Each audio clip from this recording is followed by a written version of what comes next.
Who's being hot? Good morning. Brand new Monday.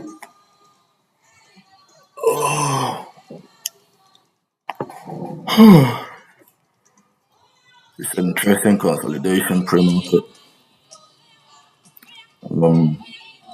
You have this fair value gap above price as well as the previous daily high.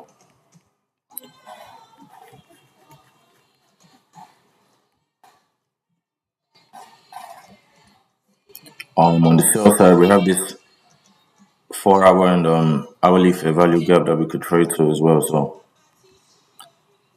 I'm thinking like maybe price will probably trade up to these highs, something as the first trade of the day. Then I don't know. It could keep going to the previous daily high or reverse to the previous day's discount fair value gap. Get some Asia extensions going. You can see that the Asia extensions align with the fair value gaps. So you could definitely trade into one of these. I should go. Let me go 4 hours. Just the open. It's not fair value gaps at the moment. 30 minute. Yeah, nothing. Alright, let's go to 5. Let's get our new day opening gap. No. Hold. Alright. So at the moment we do have a big opening gap, so that's good.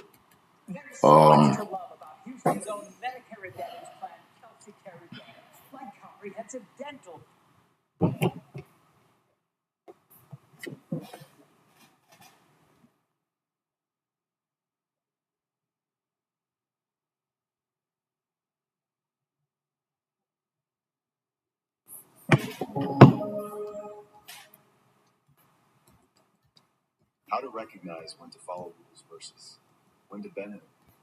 Alright. So on the 5 minute time frame, we had London run out Asia lows and pre-New York run out the London highs. So immediately I can see that we have a dealing range to go attack the top side.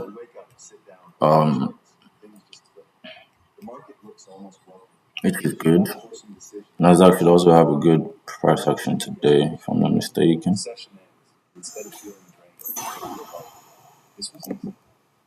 Other days, you know exactly how this goes.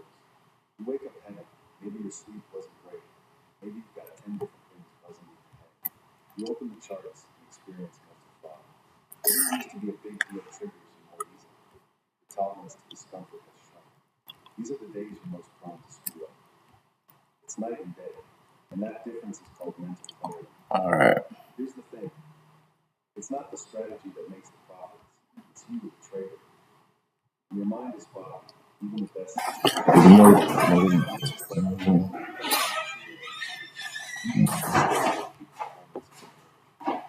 So I want to share with you what this difference in price makes sense to bend your trading rules. A downloadable template to map your 2 performance states and step closer to your IPM. Saturday's webinar recording at the bottom. Let's dive in. Want to become a high-performing trader? Then psychology is an option. Learn the tools to master yours. The discomfort threshold. Here's what I found about being trading and coaching traders. Mental clarity isn't just feeling good. It's not waking up in a good mood and calling that clarity. It's about the emotional buffer you bring into your trading. When clarity is high, that buffer is wide.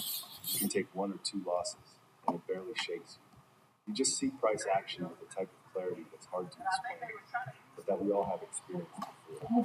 You accept this things just seem to flow differently. But when clarity is low, that buffer is also smaller. 1 loss is on edge. You get triggered with less. You start negotiating with yourself. I need to make the L back. I can't end red. I'll just bend the rule this once. Same market, same system, but different trader in fog versus clarity. This is why two traders with identical strategies can have completely different results on the same day. And why one trader can have Filling up completely this like different that. results depending on Last week, man. Here's the thing. Rules are both the thing that saves us and the thing that holds us back.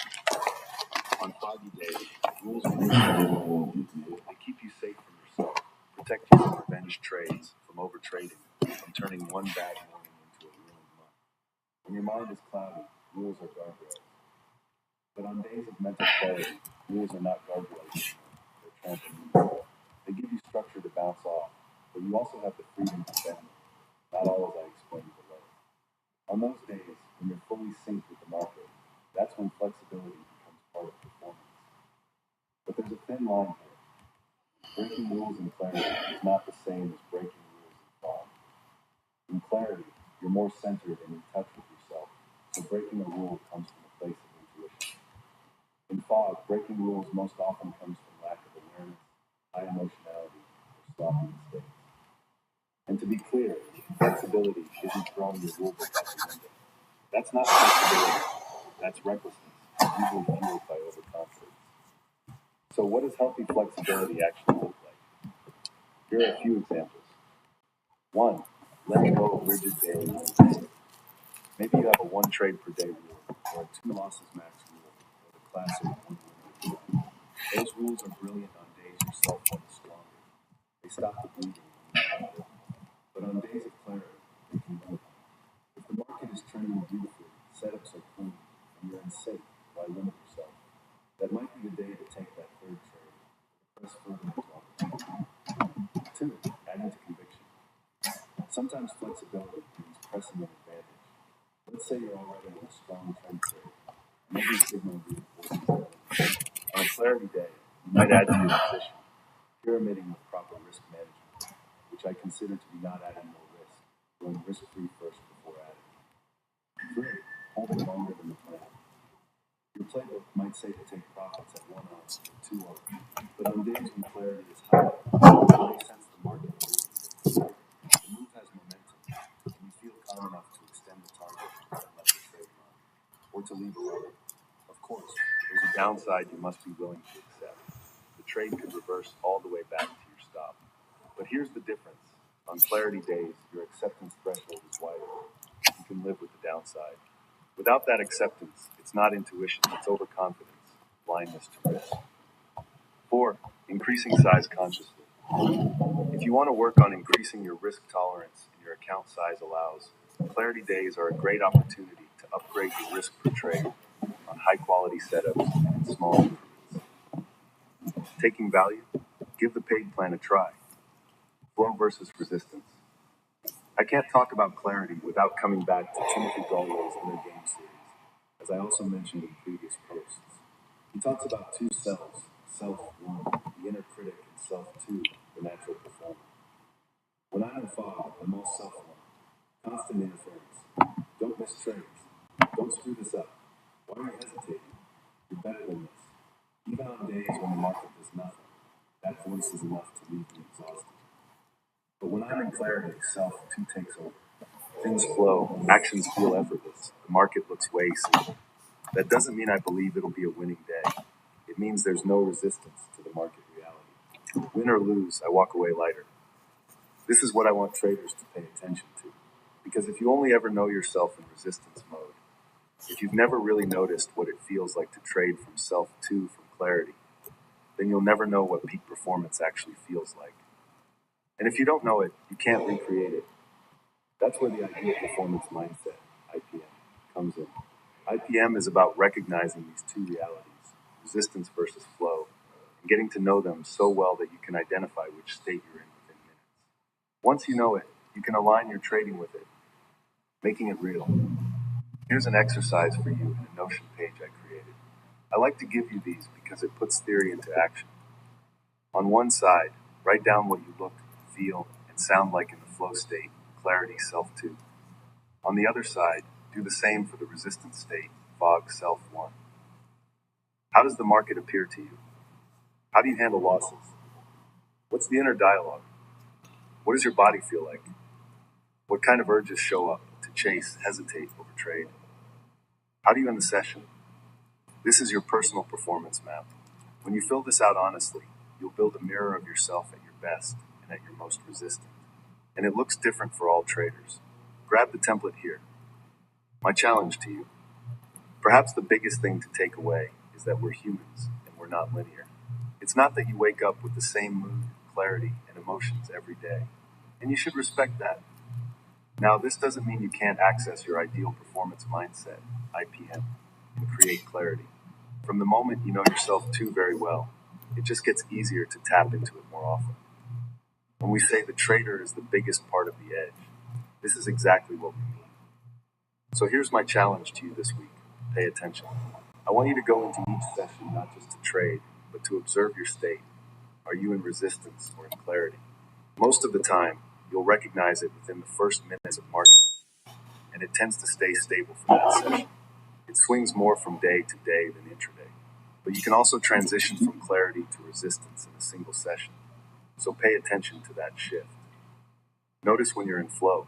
Write it down in the template above, because once you've lived through both and mapped both, you'll know the difference. And when you know the difference, you'll know exactly when to play defense, when to press offense. When clarity meets opportunity, you'll know it's your moment to shine. In closing, mental clarity is an edge. Without it, you can have the best system in the world and still sabotage yourself. Trading in fog is like sprinting with ankle weights. Trading in clarity is still work, but at least you're not fighting yourself. And when you're not fighting yourself, that's where your higher performance has space to emerge. Grab the journal and tap into it. I want to buy if we can flip bullish on this 5-minute candle. Sarah, if you love this post, the best compliment you can give me is to share it. Sharing the recording of Saturday's webinar.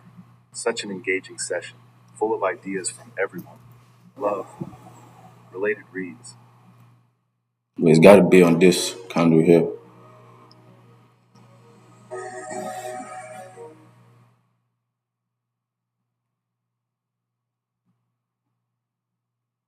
Hello everyone, so Sarah from the High Performing Trader here, and I came here to announce the About 50 point stop loss at the moment. which is going to be about the key differences If we do flip.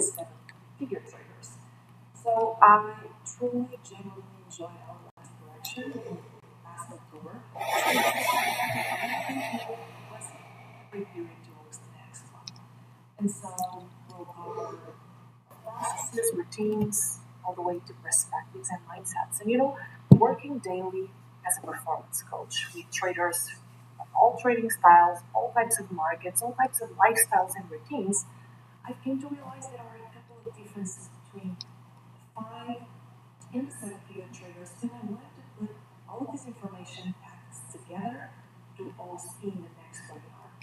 And I want to make this webinar as close as dynamic, interactive, intellectual. So not so much about me speaking to you and giving daily. I want this to be a space for all of us to connect. Order filled. There's going to be a Q&A at the end, so feel free to bring your questions, ideas, action plans that you've been using to improve your trading and whatnot. And yeah, if you want to register, the button is in the post below. Looking forward to see you there. Have a good one. Do you have people that you don't like? Absolutely, there are people I don't like. And I would like to put them on one of Musk's spaceships and send them all off to the planet he's sure he's going to discover. Would he be one of them? Oh, absolutely, he'd be the host. And you can imagine who I'd put on that spaceship. Along with Musk would be Trump and some of Trump's real supporters. And then I would put Putin Can we in there. go to the previous daily high? Put President Xi. I'd certainly put Netanyahu in there. And his far-right government. Put them all on that spaceship. Send them off. In the place where I am now, I look back over my life. I look back at the world I've left behind. What message do I want to leave? I want to make sure that you all understand that each and every one of you has a role to play. You may not know it, you may not find it, but your life matters. And you are here for a reason. And I just hope that that reason will become apparent as you live through your life. I want you to know that whether or not you find that role that you're supposed to play, your life does matter. And that every single day you live, you make a difference in the world. And you get to choose the difference that you make. I want you to understand that we are part of the natural world. We traded to the 50% as well. Planet, star. There still is hope. Don't lose hope. If you lose hope, you become apathetic and do nothing.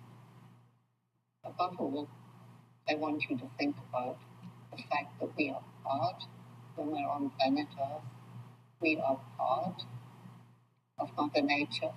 We depend on Mother Nature for clean air, for water, for food, for clothing, for everything. And as we destroy one ecosystem after another, as we create worse climate change. Go the first 5 minute closing bearish now. That's not good. Order filled.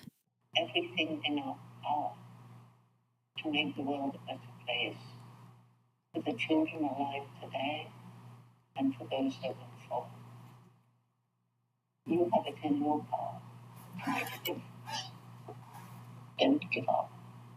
There is a future for you. Your best while you're still on this beautiful planet Earth. But I look down from where I am now. Know that taking stairs is going to give them better long-term return on health, on their well-being, and yet 98% of people go, I'm taking that estimate. I like to say this, too, is one of those things that's not your fault, but it is your problem. It's a small loss. Let's see what price does now. We still have equal highs and all.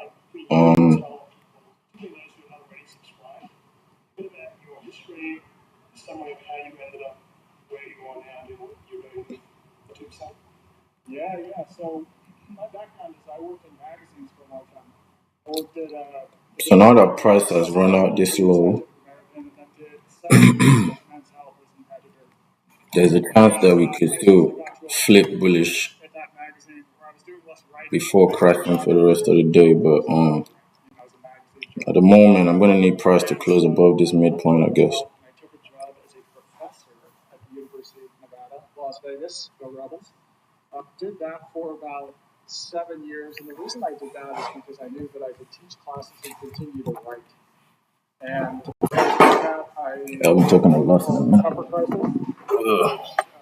did unexpectedly well, and I think I had ideas that really resonated with people and really saying. Real strength is staying calm when everything tries to make you angry. Think about that for a second. How often do you let someone's words, a small mistake, or a stressful moment ruin your whole day? You tell yourself you'll stay calm next time, but then something happens, and you react again. That's because calmness isn't built in the heat of the moment, it's built before it. This isn't about pretending you're fine or hiding your emotions. It's about understanding how your mind works so deeply that anger loses its control over you. In this audiobook, you'll learn how to handle people, pressure, and problems without letting them shake you. You'll discover how calm people think, how they protect their peace, and how they respond when life gets unfair. If you've ever wanted to feel unshakable, this is where it begins, learning how to stay calm no matter what, and never get angry again. Chapter 1. Understand why anger rises when you feel unheard. You know, one of the hardest things in life is staying calm when you feel like no one is listening, when you talk and people ignore you, when you share your feelings and someone brushes them off like they don't matter, when your effort, your truth, your pain gets dismissed. That's when anger rises. Not because you're a bad person, not because you can't control yourself, but because deep down, every human being wants one thing to be understood. Anger often starts where understanding ends. You talk, and someone talks over you. You care, and they seem not to. You try to make peace, and they keep throwing fire. And something inside starts to tighten. Your chest gets heavy, your hands clench, your voice wants to rise. That's not weakness, that's human nature. But here's what most people never learn. If you don't understand why anger rises, you'll never be able to stop it. Every emotion has a reason behind it. Anger is not random, it's a signal. It says, hey, something doesn't feel fair. Something feels ignored. Something feels misunderstood. The problem is, most people don't stop to listen to that signal. They explode instead. They shout. They walk away. They cut people off. But the real strength, the real calm, comes from learning to understand what your anger is trying to say before it takes control. When you feel unheard, your brain goes into defense mode. It's the same response it has when it senses danger. You feel attacked, rejected, or invisible. So, the mind prepares to fight back. But the truth is, in most situations, you're not in danger. You're just not being understood. The brain doesn't know the difference. That's why it reacts the same way it would if someone threatened you. That's why your heart starts racing and your breathing gets short. It's a natural response. But you can retrain that response. You can teach your mind that not being heard is not a war, it's an opportunity. Here's where awareness comes in. Calmness begins the moment you notice what's really happening inside you. When someone interrupts you, instead of getting angry, pay attention. Notice how your body reacts. Notice your chest, your shoulders, your jaw. Feel that tension? That's your body saying, I don't feel respected. Once you recognize it, you can respond differently. You can say to yourself, I'm feeling unheard right now. Just that small sentence can interrupt the pattern, because you've moved from reacting to understanding. The moment you label what's happening, you start taking your power back. Anger takes power away. Awareness brings it back. Calm people aren't born calm. They've practiced being aware. They've learned to separate emotion from reaction.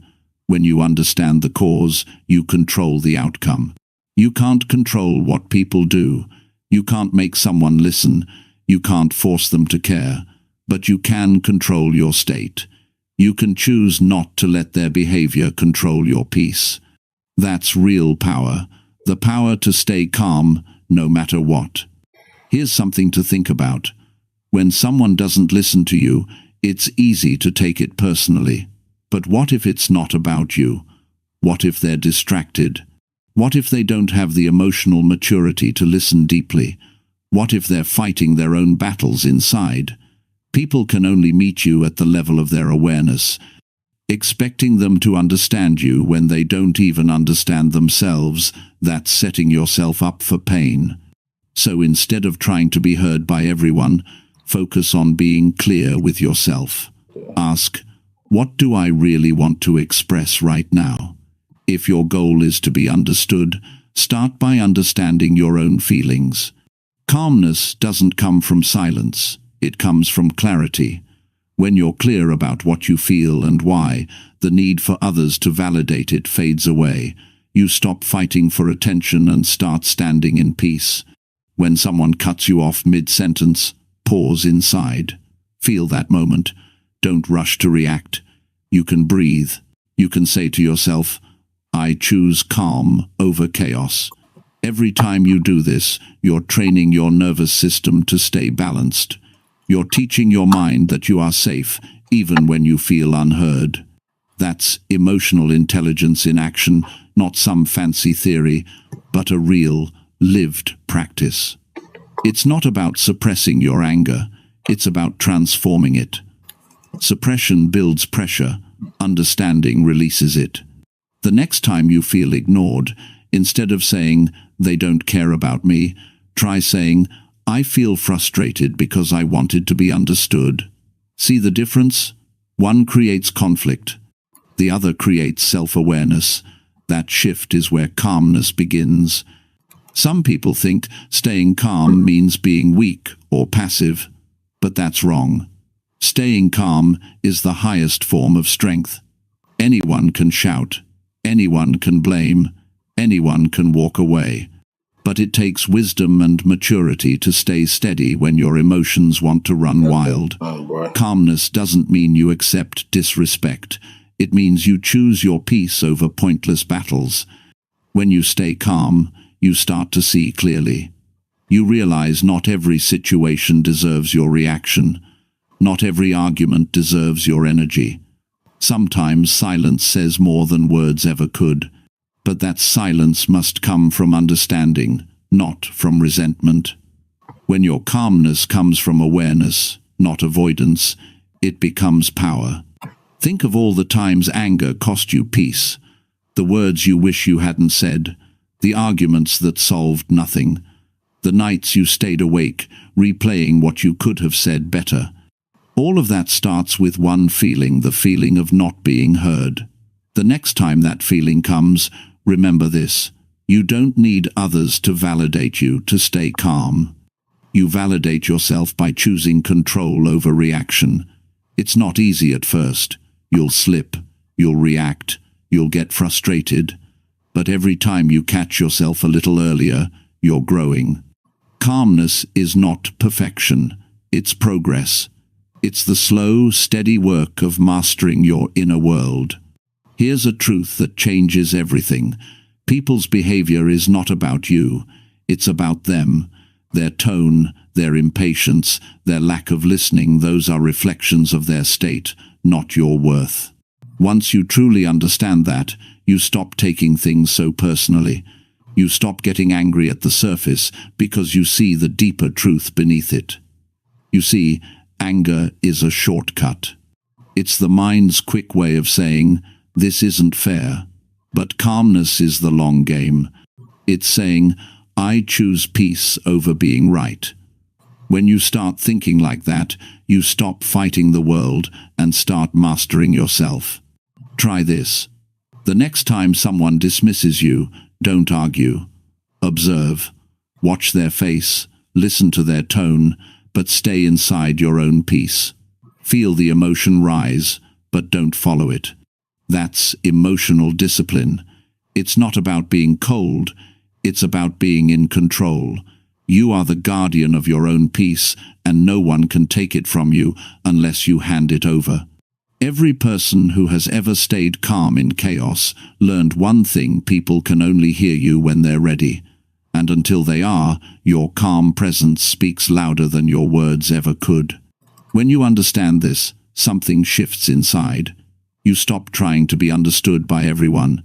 You start choosing peace as your default. You stop letting small moments ruin your day. You become grounded, centered, and unshakable. That's when people notice. They start saying, you're different, you don't get upset like before. And you'll smile, because you'll know it's not that life got easier, it's that you got wiser. Anger drains energy. Calmness builds it. Anger narrows your view. Calmness expands it. Anger reacts to life. Calmness leads life. That's the real difference. And when you live from that space, everything changes. Imagine walking into any situation, a difficult conversation, a disrespectful comment, a tough day, and staying steady. Your heart rate stays low. Your mind stays clear. You hear the noise, but you don't absorb it. That's mastery. That's what it means to stay calm no matter what. This is not about pretending you don't care. It's about caring deeply, but wisely. You can still express yourself. You can still set boundaries. You can still stand for what's right. But you do it without losing yourself in the process, because losing your calm means losing your power. The world doesn't reward anger. It rewards those who can think clearly when others can't, those who can lead with peace when others panic, those who can listen even when they feel unheard. So start here. Understand your anger. Listen to it. It's trying to tell you something. It's not your enemy. It's your teacher. Once you understand it, you rise above it. You stop being controlled by people who don't see your worth, and you start being guided by your own awareness. That's how you grow. That's how you change your life. Calmness isn't a reaction, it's a decision. And once you learn to make that decision in moments when you feel unheard, you become untouchable. Not cold, not detached, but deeply centered, a person who knows who they are, no matter what others say or don't say. That's the power of staying calm. That's the path to never getting angry again. And that's where your real strength begins, inside the space between what happens and how you choose to respond. Chapter 2. Recognize your body signals before anger takes control. Anger never begins in the mind. It begins in the body. Long before words come out, long before thoughts turn sharp, your body speaks. It tightens, it heats up, it warns you. Most people never hear that warning. They only notice the explosion that comes after. But calmness is built in those early seconds, in the space where your body gives you signals that anger is on its way. The secret to staying calm, no matter what, is learning to recognize those signals before they take control. Your body is not your enemy, it's your messenger. Every emotion has a physical signature. When you start to get angry, your heart speeds up, your muscles tense, your breathing gets shallow. Maybe your jaw clenches or your hands tighten. Some people feel a knot in the stomach or heat rising in their face. Others get restless pacing, fidgeting, crossing arms, pulling away. These are not random. They are signs your nervous system has been triggered. The body is preparing for battle. It's saying, something feels wrong. Get ready to defend. But here's the truth most people don't know. Once the body takes over, the mind follows. That's why you say things you don't mean. That's why later you think, why did I react like that? You didn't decide to. Your body did. It reacted before your conscious mind could catch up. The real work of calmness is to train yourself to notice those signs early, when your body first whispers instead of waiting until it screams. You can only change what you can see. And anger hides best when you're unaware. The key is awareness through observation. The next time you start to feel irritated, stop and notice. Where in your body do you feel it? Is your breathing faster? Are your shoulders tight? Is your stomach uneasy? Just naming what's happening, my chest feels tight, or my throat feels heavy, pulls you out of automatic reaction. It's like turning on the light in a dark room. Suddenly, what was invisible becomes clear. And when it's clear, you have a choice. Anger isn't a problem to fix. It's a signal to understand. When your body tightens, it's not saying, attack. It's saying, pay attention. It's your cue to slow down, to create a pause between what's happening and how you respond. That pause is where peace lives. That's where wisdom begins. Calm people aren't calm because life is easy for them. They're calm because they've practiced listening to their body before reacting to the world. Every emotion leaves a footprint in the body. The reason anger feels powerful is because it floods your system with adrenaline. Your body thinks you're in danger, so it prepares to fight. Your pulse races, your breath shortens, your vision narrows. That's the ancient survival system doing its job. It was built to protect you from real danger, not from someone interrupting you, disagreeing with you, or saying something unkind. But your brain doesn't know that difference automatically. You have to teach it. This is why awareness is your greatest defense. When you feel your heartbeat rise, when you sense the heat building in your chest, you can choose to step back instead of stepping in. You can breathe. You can stretch. You can move your attention away from what triggered you and toward how your body feels. You may think that's small, but it's the moment you take your power back. The more often you catch those early signs, the easier it becomes to stay calm in the moments that used to control you. There's a point in every emotional storm when you can still choose peace. That point is early, before the shouting, before the regret, before the reaction. It happens in the body. You can't stop anger after it takes over, but you can stop it before it starts. Imagine you're talking to someone, and they say something unfair. You feel a rush in your chest. That's the signal. You feel your shoulders lift slightly. That's another signal. You're about to react. Now, instead of responding, you take one slow, deep breath. You don't rush to fix the situation. You just feel the air moving in and out. Your body starts to calm, and with that calm, your clarity returns. You can now choose how to respond rather than being pulled into reaction.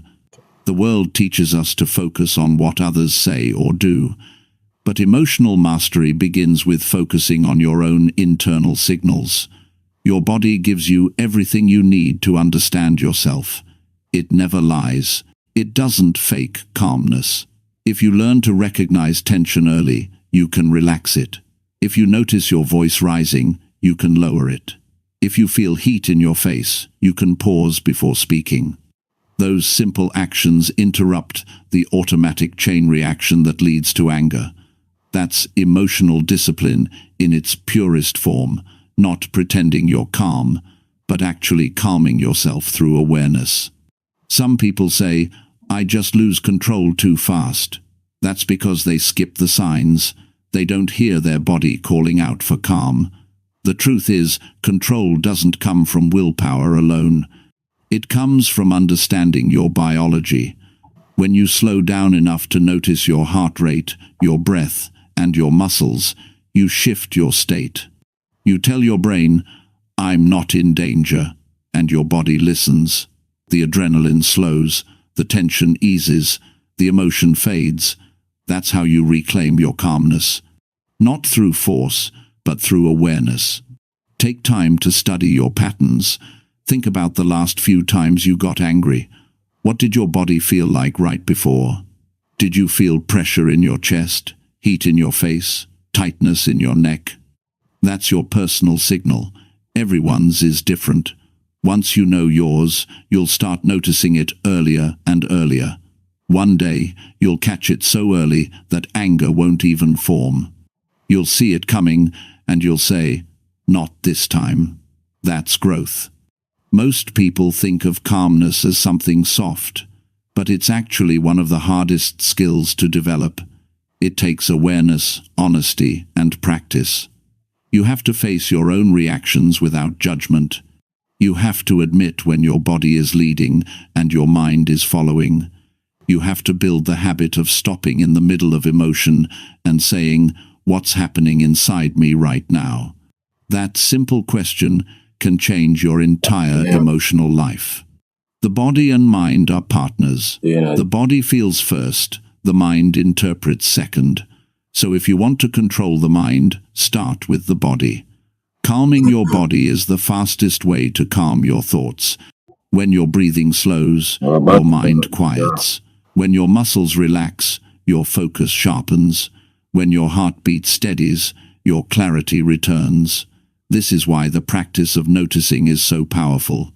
Awareness changes everything. Start small. Throughout your day, check in with your body, even when you're not angry. Notice your breathing while waiting in line. Feel your shoulders while sitting in traffic. Observe your tone when speaking under mild stress. The more often you connect to your body, the stronger your awareness becomes. Then, when a real trigger appears, you're already prepared. You've trained yourself to feel before you react. That's the foundation of staying calm no matter what. Many people try to solve anger by changing external things, by changing people, jobs, or circumstances. But calmness doesn't depend on the outside world. It depends on your connection to yourself. You can't control every situation, but you can always recognize what's happening in your body. You can always slow down your breath. You can always bring your awareness back to the present. Those few seconds are where emotional mastery is built. There's something freeing about understanding yourself on this level. You stop being surprised by your own reactions. You start seeing patterns and understanding them. You begin to trust yourself more. You realize that calmness isn't luck. It's a skill. It's a practiced awareness of what's happening inside you, moment by moment. In difficult situations, you might not have the luxury of walking away. You might have to stay and deal with it. That's where this practice shines, because even when you can't leave, you can always breathe. You can always feel your feet on the ground. You can always relax your shoulders, unclench your hands, slow your voice. These small physical adjustments send a message to your brain that you are in control. The situation doesn't own you. You own your state. Every person who loses control wishes they could rewind a few seconds. Those seconds are where awareness matters most. If you can recognize the signs before anger rises, you change the outcome.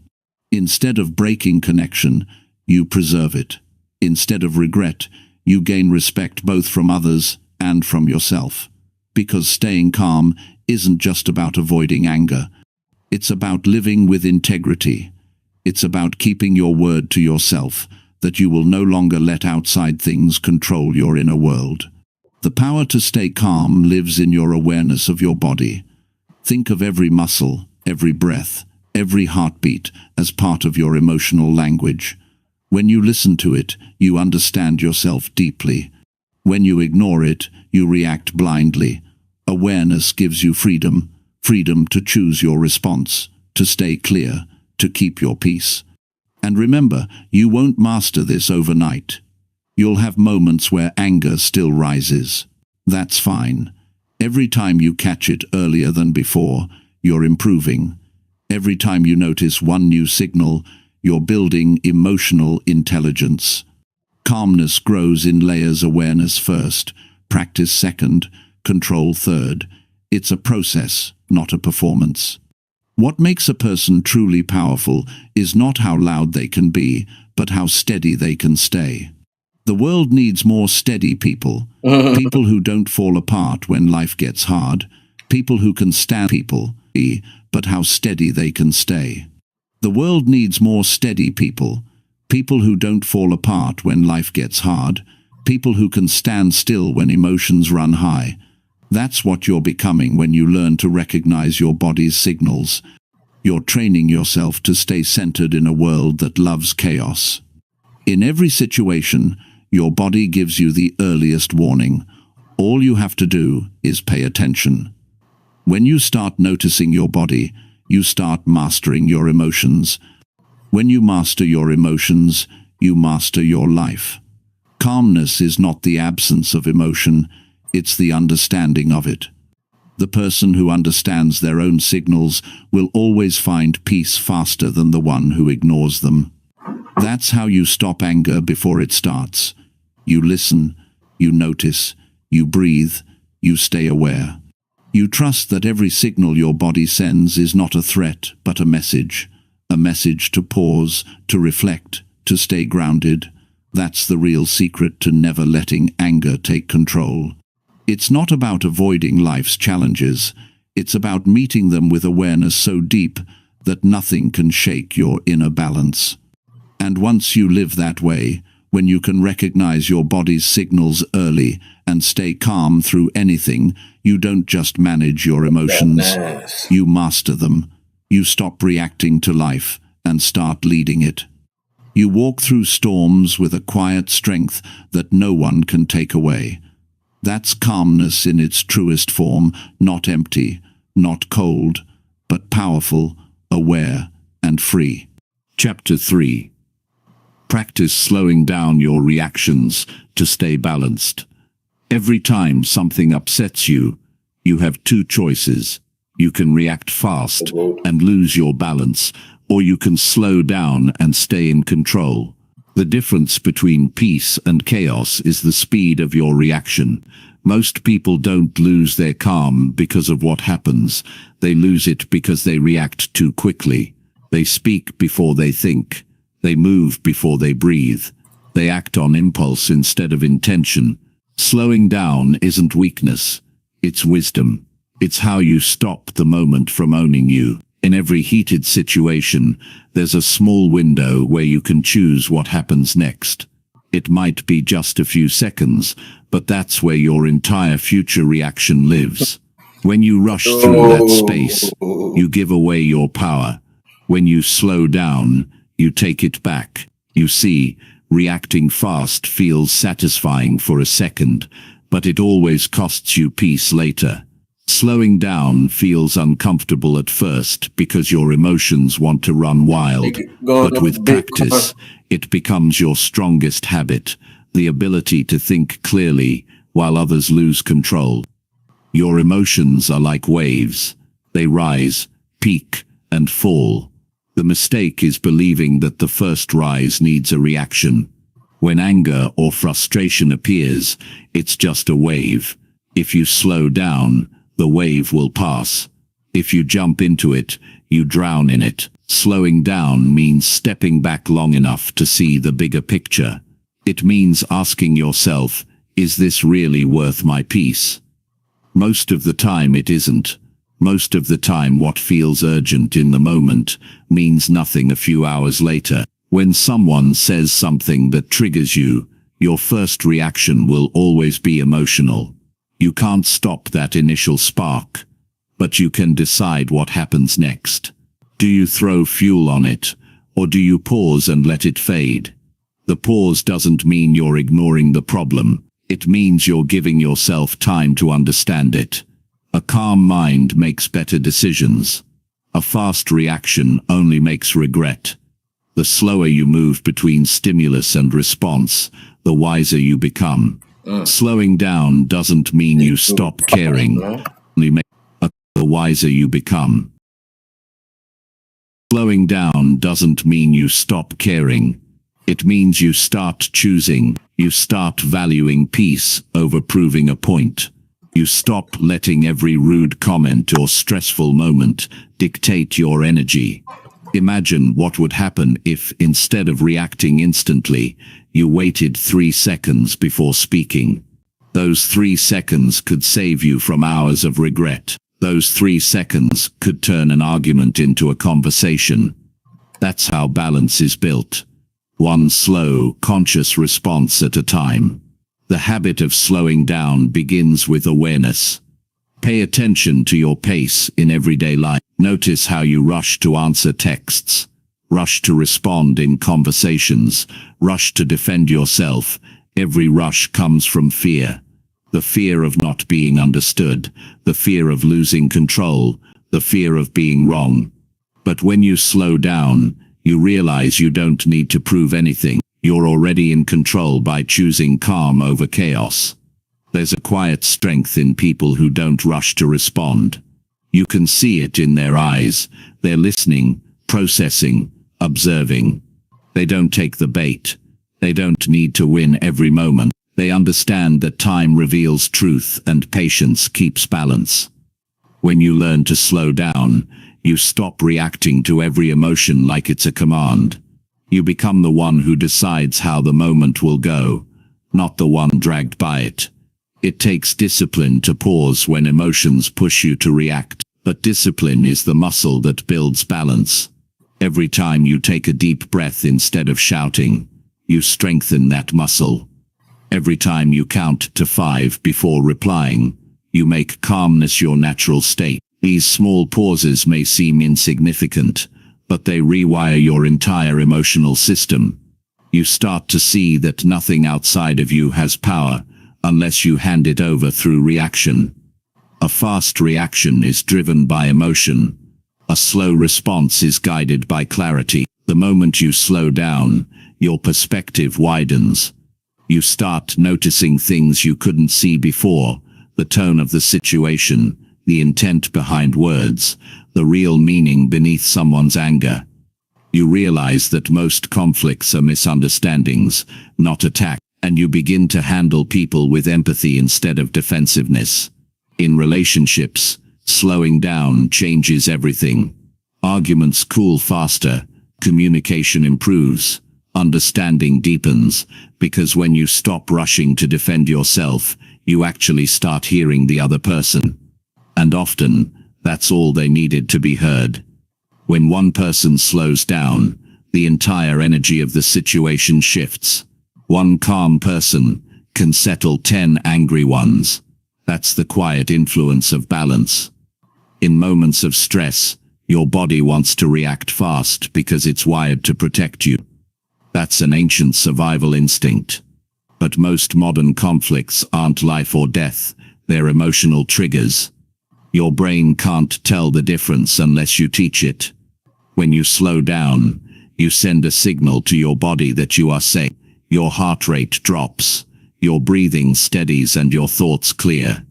That's when your higher self steps in.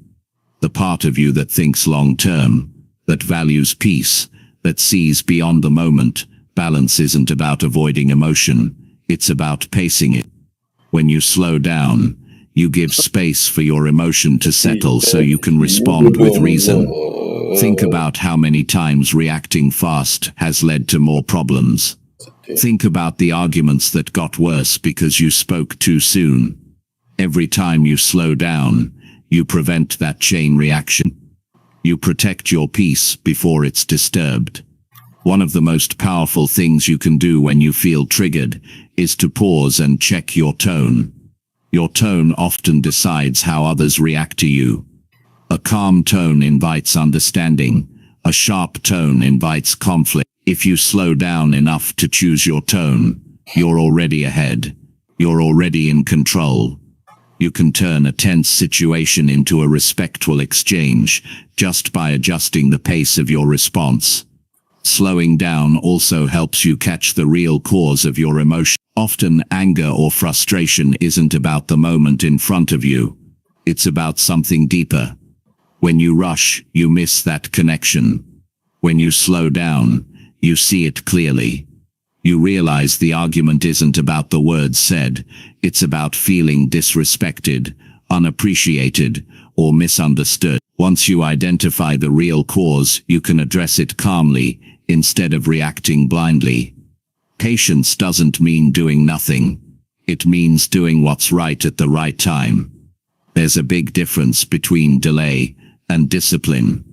Delaying is avoid. Discipline is choosing to wait until you can act from strength instead of emotion. When you learn that difference, life becomes lighter. You stop rushing to fix, to control, to explain. You start trusting that not every reaction deserves your energy. The best leaders, parents, partners, and friends share one thing in common. They know how to slow down. They think before they act, they listen before they speak, they breathe before they decide. That's what gives them presence. You feel safe around people like that because they don't bring chaos, they bring clarity. You can become that kind of person by mastering your reactions. The slower you respond, the stronger your presence becomes. Slowing down is not only a skill for conflict, it's a way of living. Rushing through life creates tension. Moving with calm intention creates peace. When you slow down, you begin to notice life again. The way your breath feels, the way your heart beats, the way moments actually unfold.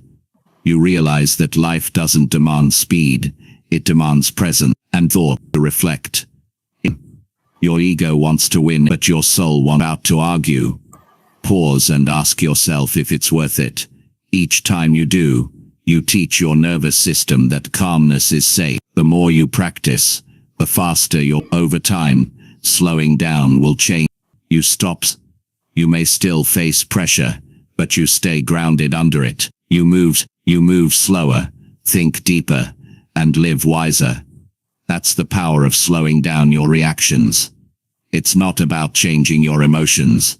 It's about mastering your timing.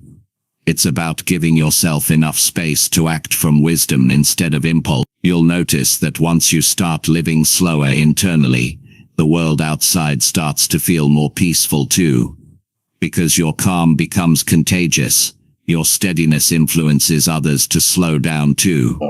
You don't have to change your personality to stay balanced. You just have to change your pace. Every second you give yourself before reacting builds a stronger, calmer version of you. And that version is capable of handling anything. Conflict, stress, loss, or pressure, without losing composure. Slowing down is how you find strength in softness, and clarity in chaos. In every difficult moment, remember this: you are not your first reaction. You are the awareness that decides what comes next. The slower you make that decision, the wiser it becomes. The world moves fast, but your peace depends on how slowly you choose to respond. And once you master that pace, you'll find that no situation, no word, no person can throw you off balance again. You'll move through life steady, calm, and fully in control of yourself. And that is the highest form of strength a human being can reach. Chapter 4. Learn to see problems without taking them personally. One of the greatest reasons people lose their peace is because they take everything personally. Every disagreement feels like an attack. Every mistake feels like a failure. Every obstacle feels like the world is against them. But the truth is, most of what happens around you has nothing to do with you. People act from their own fears, pain, and confusion. Life throws challenges your way, not to target you, but to test your growth. Learning to see problems without taking them personally is one of the highest forms of emotional intelligence. It's the skill that separates reactive minds from peaceful ones. When you take things personally, you make every problem heavier than it is. Someone criticizes your work, and suddenly it becomes a statement about your worth. A plan doesn't go your way, and you feel like life is punishing you. But not every no means rejection, and not every disagreement means disrespect. Sometimes things just happen. People have moods, life changes direction, timing shifts. The world doesn't revolve around our emotions. It simply moves as it should. When you realize that, you stop fighting reality and start finding peace within it. The human mind is built to interpret, not to observe. It doesn't just see events, it assigns meaning to them. That's why two people can face the same situation and feel completely different emotions. One sees a problem as personal, the other sees it as information. The first reacts, the second learns. Calm people don't have fewer problems, they just see them with more distance. They understand that problems are part of the process, not a reflection of their value. This perspective gives them freedom. Every time something goes wrong, you have two voices inside. One says, "Why is this happening to me?" The other says, "What is this trying to teach me?" The first voice creates stress, the second creates growth. Taking things personally is listening to the first voice. Wisdom is choosing the second. Life is not against you, it's shaping you. Every challenge carries a message if you're calm enough to hear it. When people criticize or misunderstand you, it's easy to feel attacked. But most of the time their reaction is about them, not you. A rude comment often reflects their frustration. An impatient tone reveals their stress. A harsh judgment mirrors their own insecurity. When you take their behavior personally, you start carrying emotions that don't belong to you. You allow their storm to enter your sky. The real strength is to let people have their weather while you stay in your sunlight. You can observe without absorbing. You can tell how free a person is by how little they take personally. The more confident and self-aware you become, the less you need others to agree with you. You stop chasing validation. You stop needing constant approval. You realize that what people think of you doesn't change who you are. Their opinion is just a reflection of their experience. Once you separate yourself from that, you stop being easily shaken. Seeing problems objectively doesn't mean you don't care. It means you care wisely. You still notice pain. You still address mistakes, but you don't let them define you. You can say, "This is hard," without saying, "This is about me." That simple shift changes everything. You stop reacting emotionally and start responding strategically. You see patterns instead of punishments. You focus on solutions instead of self-blame. Every time you take something personally, you hand your peace to someone else. You let their behavior decide your mood. You let their words dictate your self-esteem. But when you stop taking things personally, you take that power back. You start choosing your own emotional state instead of renting it out to others. You become the calm one in the room, the person who doesn't get thrown off by every comment or criticism. To master this, you have to understand projection. People often project their own pain onto others. When someone is angry, they want to transfer that anger somewhere. When someone feels inadequate, they criticize others to feel superior. When someone feels insecure, they try to control or belittle. Once you see this clearly, you stop taking their behavior as truth. You recognize it as reflection. You can stay grounded while others act out their inner chaos. In life you'll face unfairness, disrespect, and misunderstanding. You can't avoid it, but you can choose your perception. You can see every situation as feedback, not as insult. You can tell yourself, this is information, not injury. That small change builds resilience. Problems lose their emotional sting when you stop seeing them as personal failures and start seeing them as part of being human. Think about how much peace you would have if you didn't take everything personal. Imagine going through your day without being disturbed by what others think, say, or do. Someone cuts you off in traffic, you breathe and move on. A friend forgets to call you, wish them well, and keep your peace. A coworker disagrees, you listen calmly without turning it into a battle. That's not indifference, that's maturity. You're not cold, you're stable. Taking things personally often comes from insecurity. When your sense of worth depends on others' opinions, every small comment feels big. But when your worth comes from within, outside noise loses its power. You don't need everyone to like you. You don't need every situation to go your way. You just need to stay aligned with your values. When you live that way, problems stop feeling personal because you no longer measure yourself by outcomes.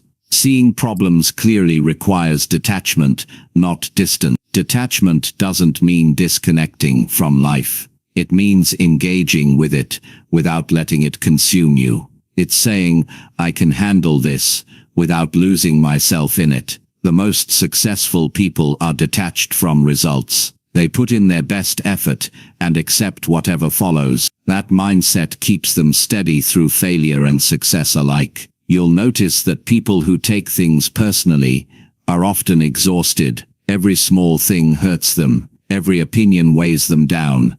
They live on emotional roller coasters. But people who see life objectively carry a lightness. They can laugh at mistakes, forgive faster, and move on easier. They understand that not everything needs an emotional reaction. Sometimes things just are, and that's enough. The moment you stop personalizing problems, you start solving them. When your mind is free from emotional noise, you can think clearly. You see possibilities instead of pain. You notice options you couldn't see before because your ego was too loud. Most of the time it's not the situation that blocks progress.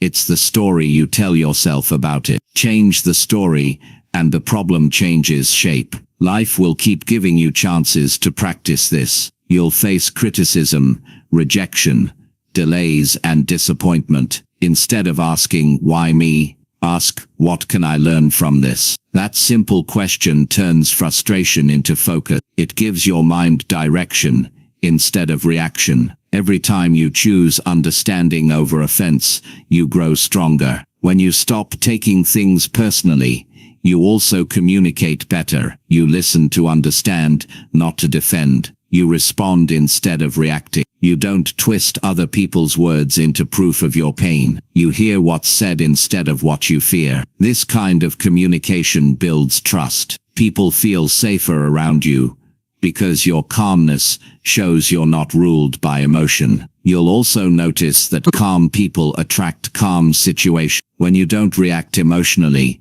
others adjust their tone around you. You set the emotional temperature of every room you walk into. Your steadiness invites respect. Your ability to stay composed inspires others to handle their own emotions better. This is how calmness influences without force.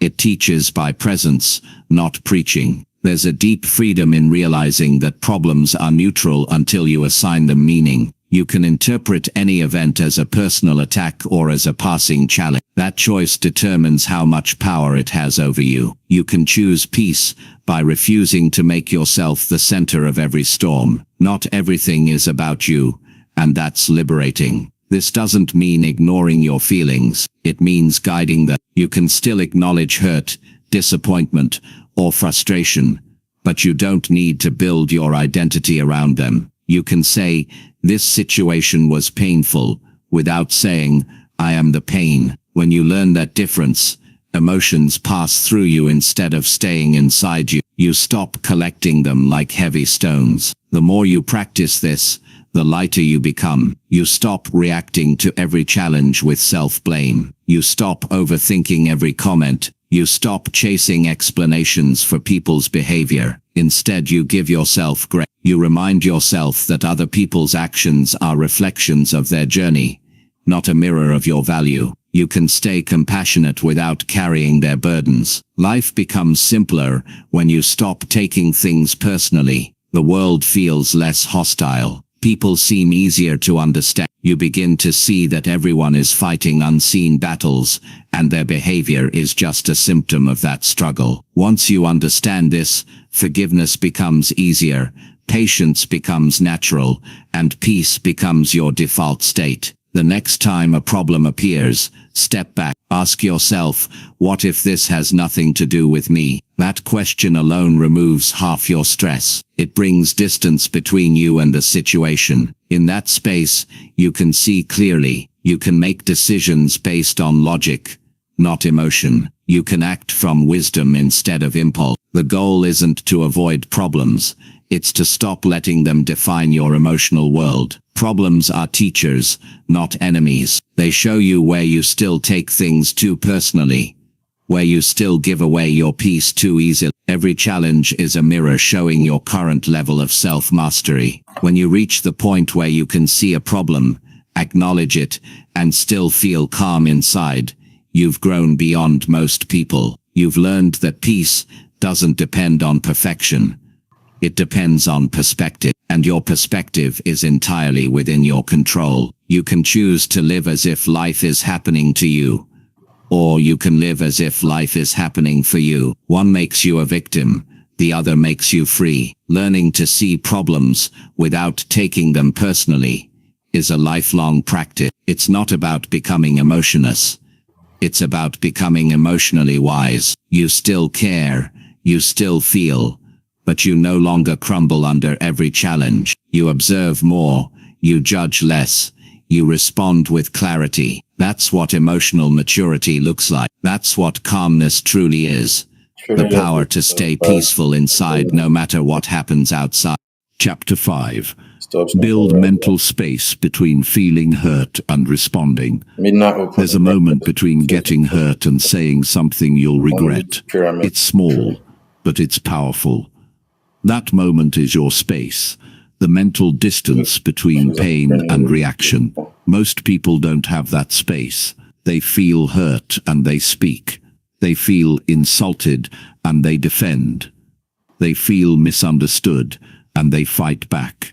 But the people who stay calm no matter what have learned how to build space in their minds before responding. They've learned how to let emotions settle before words move forward. That's not suppression. That's strength. It's the ability to stay in charge of yourself when your emotions are trying to take control. When you feel hurt, your mind wants relief right away. It wants to prove, explain, or fight back.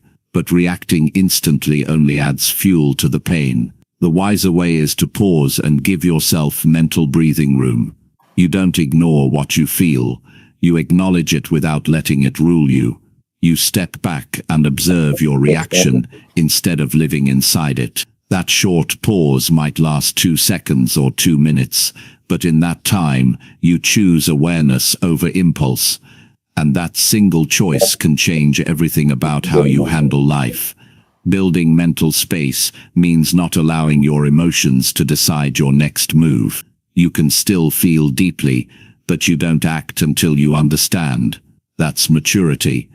It's the difference between reacting from pain and responding from clarity. The mind can't think clearly when it's clouded by hurt. You have to let the storm settle before you see what's real. That's why calm people seem unshakable.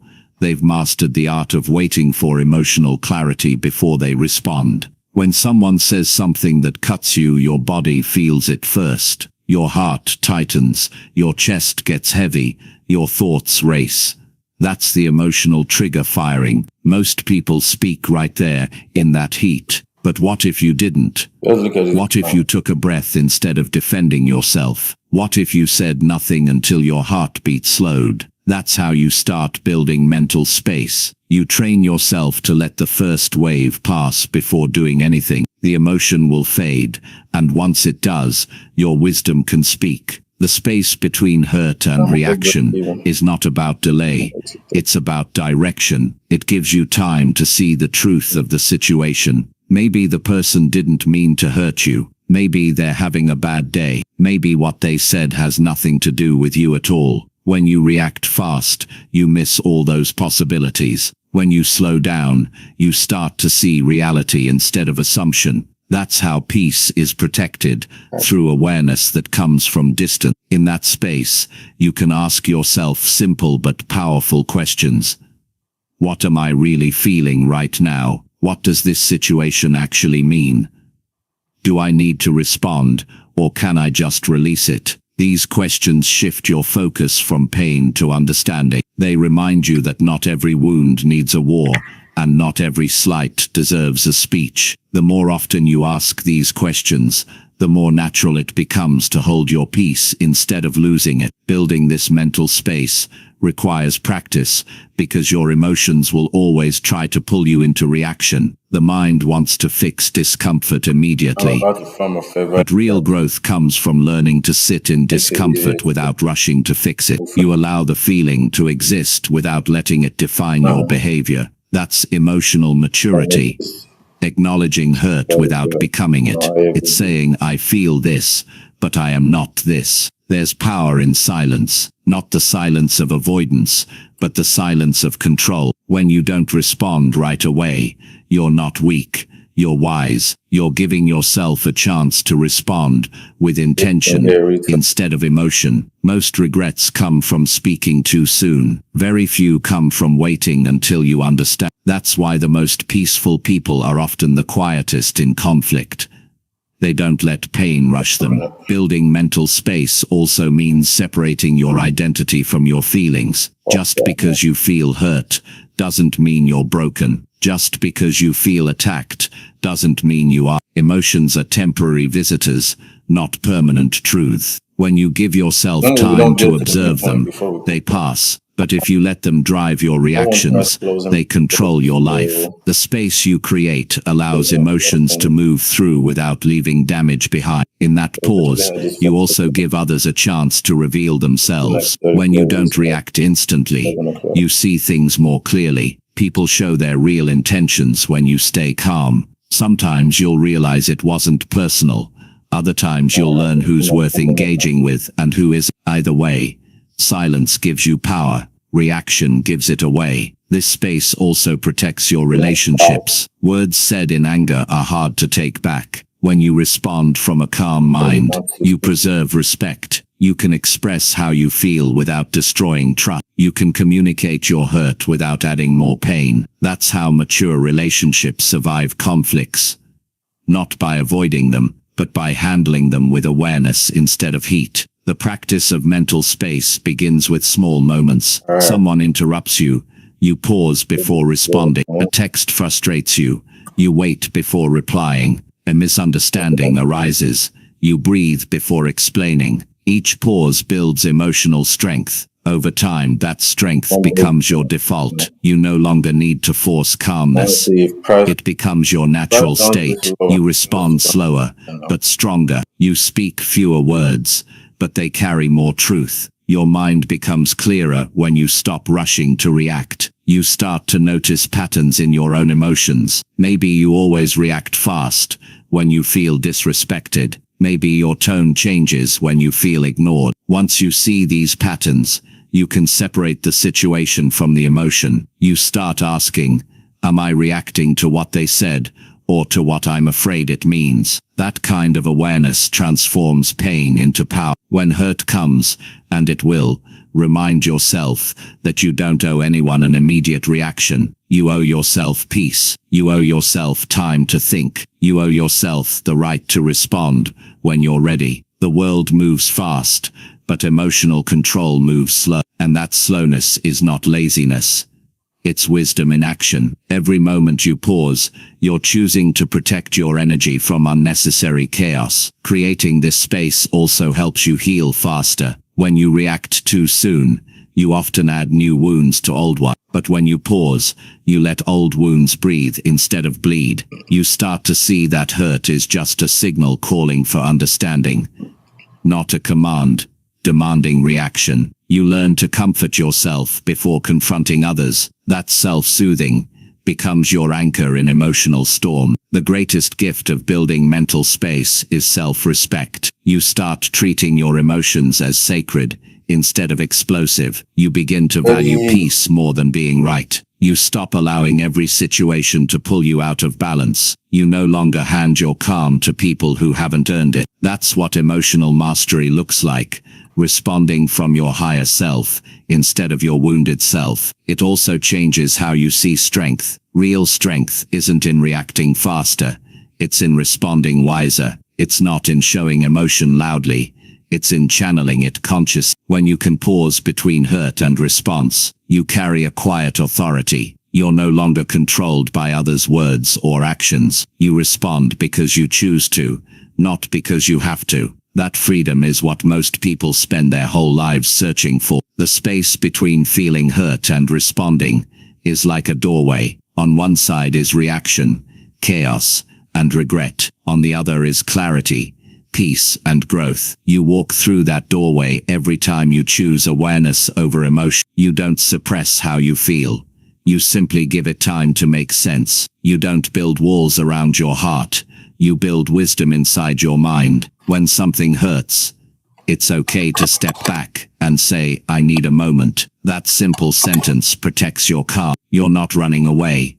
You're resetting. You're creating enough room for your emotions to settle, so your response aligns with your values. Most damage in relationships happens because people skip this step. They speak from pain instead of purpose. But when you practice space, your communication becomes healing, not harmful. Over time, this becomes who you are. You no longer fear emotional triggers because you trust yourself to handle them. You know that you can feel hurt and still stay calm. You can be disappointed and still be kind. You can face conflict and still remain steady. That's balance. Not the absence of emotion, but mastery over it. Building mental space is not about pretending you don't care. It's about caring intelligently. It's about respecting your own peace enough to protect it before responding. It's about understanding that reacting too quickly rarely fixes anything. It just adds noise to pain. True peace lives in the pause. Every situation gives you a choice. React from emotion or respond from wisdom. The more space you create between the two, the more powerful you become. Your relationships improve. Your confidence grows. Your life feels lighter because you're no longer dragged by every feeling that arises. You move through life with a calm rhythm, feeling everything, but being controlled by nothing. You can start practicing today. The next time you feel hurt, pause, feel your body, breathe deeply, let the first emotion pass. Don't rush to reply, explain, or defend. Just wait. In that stillness, you'll feel your balance return. The words that come after that pause will be clearer, kinder, and more truthful. They'll reflect who you really are, not who pain tries to make you become. The person who can pause before responding holds immense power, not power over others, but over themselves, because that's the kind of power that builds peace. It's the kind that allows you to walk through life unshaken. You won't avoid hurt. That's part of being human, but you'll meet it with strength. You'll meet it with understanding. You'll meet it with space, and that space is where calmness lives, steady, quiet, and unbreakable, no matter what life brings your way. Chapter 6. Train your mind to stay calm under unfair treatment. Unfair treatment is one of the hardest things for a human being to face calmly. When you do your best and someone disrespects you, when you speak the truth and someone twists your words, when you act with good intentions and still get blamed, that burns deeply. It strikes at your sense of justice. It makes you want to defend yourself, shout, or walk away. But unfairness is part of life. You can't stop it from happening, but you can decide how you face it. Training your mind to stay calm when you're treated unfairly is not about giving up your strength. It's about learning to use your strength wisely. The truth is, people won't always treat you fairly, because not everyone sees clearly. Some are driven by ego, others by insecurity, and some simply by ignorance. Many act unfairly not out of intention but out of blindness. They only see their side. If you react emotionally to every unfair moment, you give them control over your peace. The calm mind, on the other hand, sees unfairness without becoming it.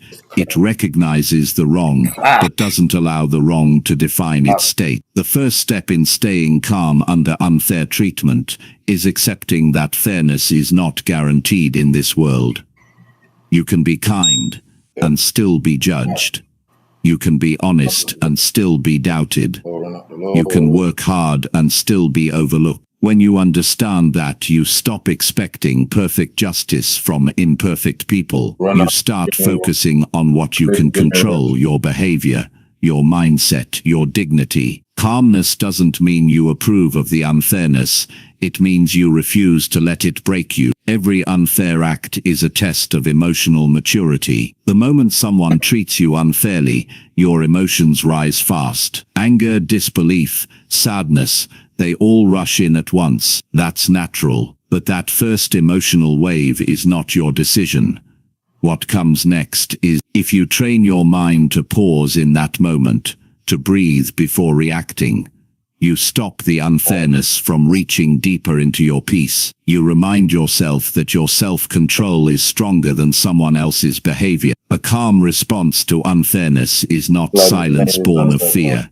It's silence born of understanding. It's the kind of silence that says, I see what's happening, but I choose not to lower myself to that level. There's power in that. You're not denying your emotions, you're mastering them. You're showing yourself that you don't need to fight every battle to prove your worth. Your calmness becomes your statement, your steadiness becomes your strength. When people treat you unfairly, it's often because they're projecting something. Maybe they envy your peace. Maybe they feel small and want to make you feel smaller. Maybe they simply can't handle someone who stays centered while they live in chaos. If you recognize that their actions are a reflection of them, not a measure of you, your reaction changes. Instead of saying, why me, you start thinking, that's their problem, not my identity. And with that thought, you step back into power. It helps to remind yourself that staying calm doesn't mean letting people walk over you. It means you handle the situation with clarity instead of anger. You can set boundaries firmly without shouting. You can express truth without losing composure. You can walk away from unfairness without bitterness. Calmness doesn't silence justice, it sharpens it. Because when you speak from calm, your words carry more weight. People listen to the one who doesn't crumble. Training your mind for calmness takes practice. It's not built in comfort, it's built in confrontation. Each time you experience unfairness, you have a chance to strengthen this muscle. When you feel anger rising, you can tell yourself, I will not let this moment control me. When someone speaks unfairly, you can focus on your breathing instead of their words. The more often you do it, the faster your brain learns that peace is your default, not anger. Sometimes the most unfair situations come from people you care about. That hurts even more because it feels like betrayal. In those moments, calmness doesn't come easily, but you must remind yourself that other people's behavior is not your mirror. You don't need to match their energy. You can love them and still stay firm. You can care without collapsing. You can feel pain and still choose not to act from it. Emotional control is not denial. It's discipline. It's choosing to protect your balance even when your heart aches. You can also remind yourself that time reveals truth. Unfair people might seem powerful for a while, but life has a way of exposing behavior. If you stay consistent, your calmness becomes your evidence. You don't need to rush to defend yourself. Your steadiness will do it for you. When you react wildly, you feed their narrative. When you stay calm, you let the truth speak on its own. That's why patience is not weakness. It's wisdom waiting to show itself. Unfair treatment often triggers an inner dialogue. You start thinking, I don't deserve this. Why would they treat me this way? That pain is valid, but you don't have to let it consume you. You can shift the question. Instead of asking, why me? Ask, what can I learn from this? Maybe it's teaching you emotional control. Maybe it's showing you who not to trust. Maybe it's building resilience you'll need later. Every unfair situation carries a hidden lesson. If you're calm enough to see it, your peace is like a shield. It doesn't stop arrows from being shot, but it stops them from piercing your soul. Unfairness will happen, but if your mind is trained to stay centered, you walk through it untouched. People might misunderstand you, speak against you, or treat you poorly. You don't have to match their energy. You can rise above it. You can stay grounded in your values instead of reacting to their moods. You can look at their behavior and say quietly, this is about them, not about me. Calmness under unfair treatment comes from self-trust. When you know who you are, others can't easily shake you. Their words may sting, but they don't define you. Their actions may offend, but they don't reduce your worth. You start seeing unfair treatment as noise, not truth. You stop looking for fairness from those who are incapable of giving it. That's freedom. Knowing your value doesn't decrease because someone else can't see it. There will be times when you have to speak up against unfairness, and that's fine. But even then you can do it from calm. You can state facts without anger. You can set boundaries without aggression. You can hold people accountable without losing your peace. Calm doesn't mean passive. It means powerful with direction. It means you know exactly when and how to respond for the best outcome. The hardest part about unfair treatment is feeling powerless. You can't control what others do, but calmness reminds you that you still control yourself. You control your tone, your reaction, your energy. You decide what kind of person you'll be in the face of wrong. And when you choose calmness, you send a message to life itself. I will not let darkness decide my light. That mindset changes everything. You stop being reactive and start being responsive. You stop being dragged into other people's chaos. If you think about it, unfairness teaches emotional independence. It forces you to build strength that doesn't depend on approval. When life treats you unfairly and you remain centered, you're proving that your peace is self-made. You're no longer moved by the noise of others. You move by purpose, not by provocation. That's where calm confidence grows. From knowing you can handle the unfair without losing your kindness. You can practice this in everyday life. When someone cuts in line, when a coworker takes credit, when someone talks over you, notice your instinct to react. Then breathe. Remind yourself, this moment doesn't define me. Choose to respond when you're clear, not when you're triggered. Each small practice strengthens your ability to stay calm in bigger storms. Emotional mastery is built through repetition, moment by moment, day by day. Eventually your mind becomes trained to pause automatically. The unfair treatment still happens, but you don't feel attacked anymore. You see it, acknowledge it, and move forward. Wow. You handle it directly when necessary, but without emotional overflow. People will notice your steadiness. Some will respect it.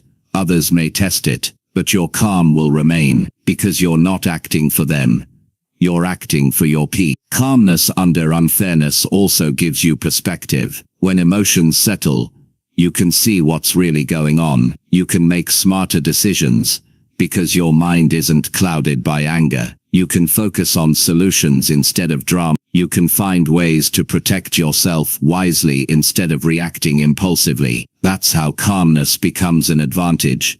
It helps you stay strategic when others lose control. There's a quiet kind of dignity in staying calm when you're wrong. It doesn't mean you accept injustice.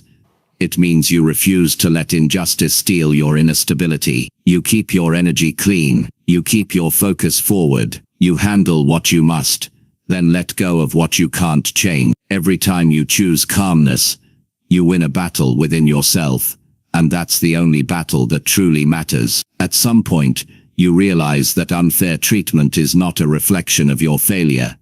It's a reflection of life's imperfection. Everyone faces it. The question is not whether it happens, but how you rise above it. You can either let it harden you, or help you grow. The calm mind always chooses growth. It learns to turn pain into patience, anger into wisdom, and frustration into strength. A person who can stay calm under unfair treatment becomes unstoppable, because if unfairness can't shake you, nothing can. You move through the world with a quiet power. You don't waste energy proving yourself. Your consistency does that for you. You don't chase fairness from others. You create fairness within yourself by treating others as you wish to be treated. That's how calmness changes, not only your reactions, but your entire way of living. And maybe the most liberating truth is this: fairness from others will always be uncertain, but fairness toward yourself is always a choice. When you stay calm, you're being fair to your own mind. You're protecting it from unnecessary chaos. You're saying, I choose peace even when life doesn't play fair. That choice is your strength, your freedom, and your quiet victory over everything that tries to disturb your balance. Train your mind every day. Notice unfairness, but don't absorb it.